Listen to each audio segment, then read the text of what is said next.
Hey guys, welcome back to another video. Today I'm going to show you guys how we run discovery calls and the ways that we want to structure a discovery call in order to get the best result out of them. Now, this approach definitely doesn't work for everyone. It is just what's worked for me and a few other agency owners that I've talked to. I'm going to go through a few steps as well as a few objections and the structure that we would like to go through. So step one, you always got to do your research, right? So every time before a call or before you have a discovery call, you want to do some research on that specific business so that you actually know what you're talking about. For example, you can go into your Google reviews, website, or Facebook ad library if they're running ads, but mostly these businesses that you would talk to or you guys as agency owners will talk to are mostly going to be service-based businesses which will have Google reviews. So you want to be able to do some research on their Google reviews, see if there's any missed calls potentially as one of the reviews, and then bring that up in the call. Typically, the way that I like to structure my calls is I want to make sure that I research how much a job or an appointment is worth to them, and then calculate how many missed calls they have from there,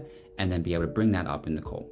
So I have got a few examples here. I'm not going to go through all of them, but you can see here that there are a lot of different numbers, which means you can definitely bring up a lot of different conversations revolving around these numbers. You first want to open up with any sort of opening that you're familiar with. It really does depend on how you got that lead to book a discovery call. If it was from an ad, you'd probably ask, hey, where are you from? Whereabouts you're based, because you're most likely serving US or countrywide. But it is really up to you guys on how you want to structure that opening. It is quite important. You do want to lower their guard as they're going to be quite hesitant entering a discovery call. So you want to make sure that you do build up a rapport with them at the start. After that, you really want to be able to qualify them. Obviously, when you book in a discovery call, either from a landing page or you call them up in the first place, they sometimes might not be qualified. In this case, you want to make sure that you understand their business a bit more. Some questions that I've got here are, what does a normal day look like for you? How do most of your customers find you? When someone calls, what happens? Who picks up? How many people on the team, etc. These questions are really tailoring yourself towards a direction of the call. If they miss a lot of calls or if they have someone else answering calls,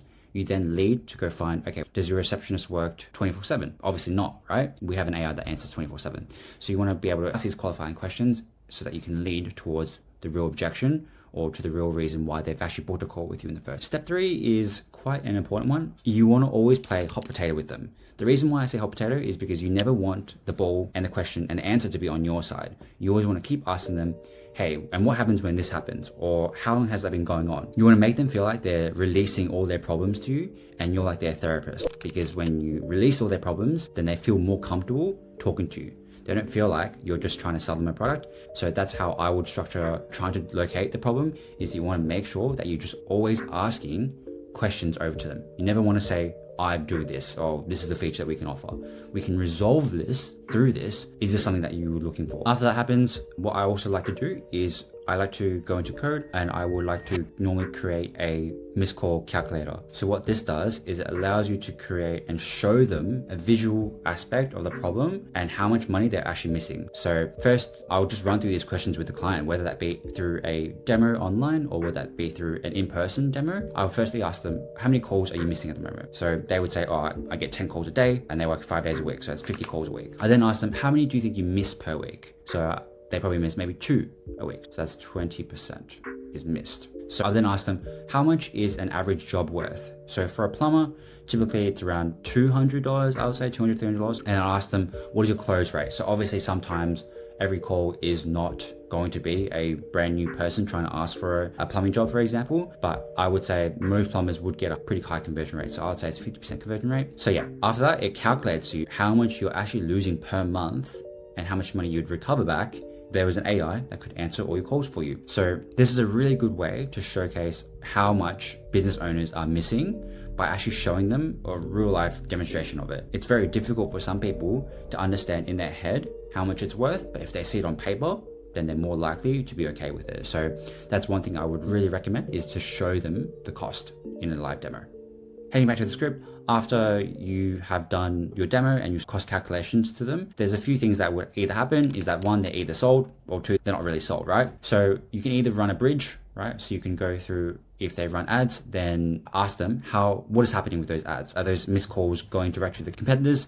What is happening, right? So they probably would understand a bit more, and you want to dive deeper into the problem to figure out what is going on. Step 5, which I think is probably more of an important aspect as well. It is really important that you show them how it works.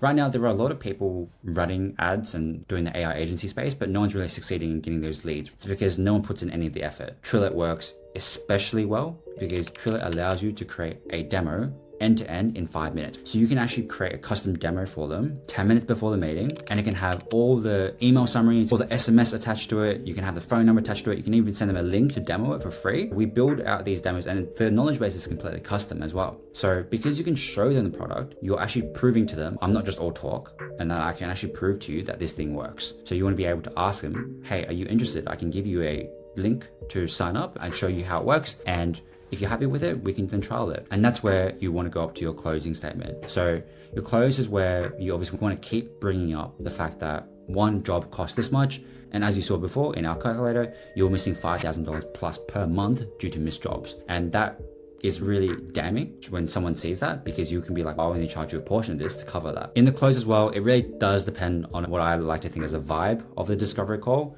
Especially when I ran the agency, you definitely get a lot of different people that come up and ask you about trials and quotes. Back then when I was with Vappy, it was very difficult to offer a free trial because I had to create custom demos for everything. If I was to create a custom demo, it would take time, given that there was no service like Trillet in this example where I was able to create a custom knowledge base within 5 minutes. So that's why I would offer a free trial. You really reduce the barrier of entry and their trust, because why would someone want to pay upfront $2,000 for something that they don't know would work? Now, I've got a lot of different objections being an agency owner, and I want to go through a few of them, as they will definitely 100% come up during one of these calls. Is I need to think about it. And most commonly, it's because there is something that you didn't actually go through during the call, which has made them feel they can't trust you. Whether it be price, whether it be not sure if it works, if the voice is not great, you need to get it out of them and probe them to make sure that you can find out an objection handled live on the call. Another objection that very, very common is I need to run it past my partner. The biggest issue again is that this is just an excuse because they can't trust you. You haven't given them a reason for them. So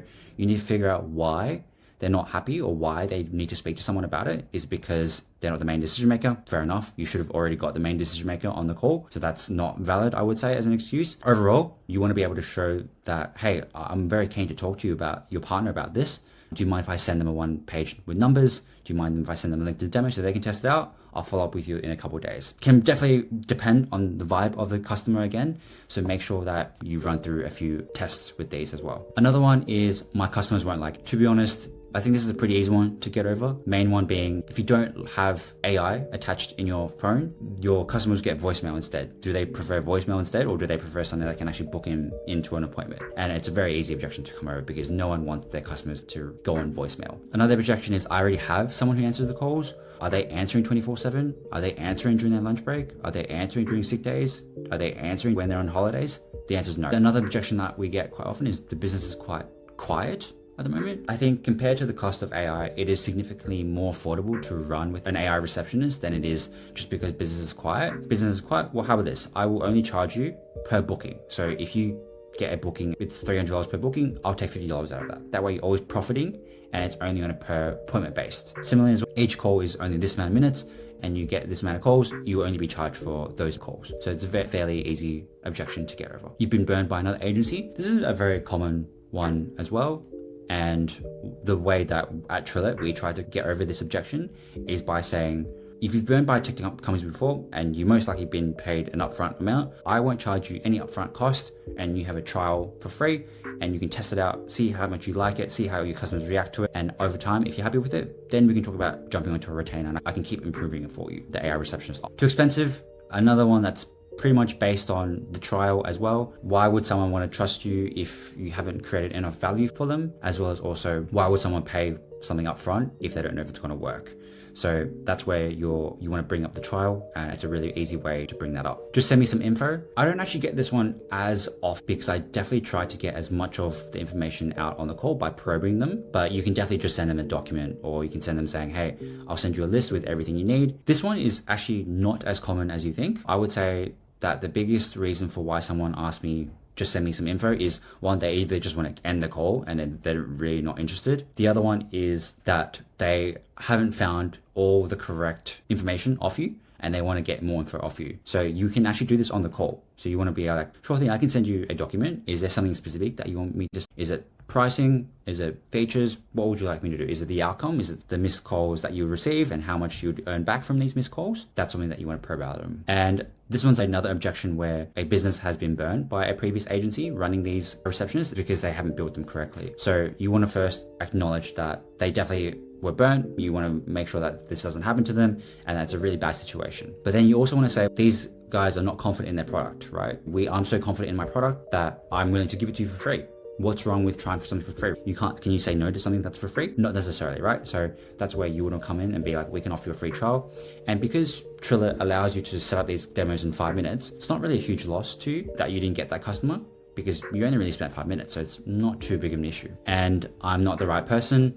You can just ask them, can you send them a text that I'll be in touch, and ask for their phone number, and then you can give them a call. So that's how I would recover those objections. Now, if they are happy with it, you can either get them to set up the trial on the spot, or if they want to proceed with a real build, then you can lock in the next steps. You can set up saying, I'm going to book this meeting on this date so that we can onboard you. This way, they're actually stuck into making sure that they're committed into the AI receptionist. If you don't book anything in the next call, then you might lose them. So I really encourage you guys to book a meeting maybe a week in advance or a couple of days, depending how fast you can set up the whole thing, and onboard them to make sure that they are locked in. Sometimes you also get them to be not a fit, and that is completely normal. There will always be times you're going to get 100% success rate in these discovery calls. It's just about accepting that. I think it's very important that you don't get hung up on it, because then you'll just procrastinate and you won't focus on the next call.